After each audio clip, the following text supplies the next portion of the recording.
Need to free up space quickly? Let's uninstall multiple apps on your Samsung Galaxy in just a few simple steps.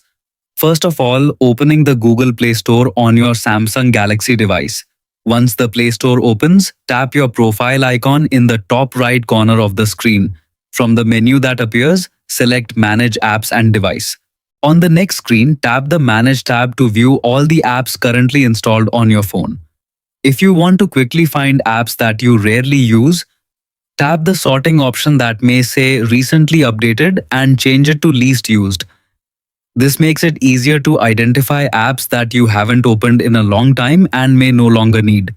Now, browse through the list and tap the checkbox next to every app you want to remove.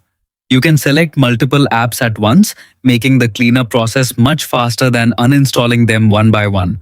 Be careful not to select apps that you still need or use regularly.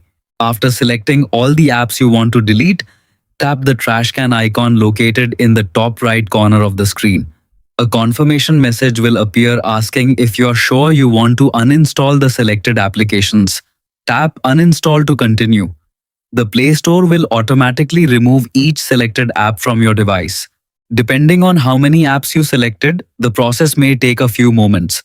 Once the uninstallation is complete, you'll have more available storage space and a cleaner app list. This is a great way to improve device organization and remove apps you no longer need. You're all set. See you in the next Samsung Galaxy Guide.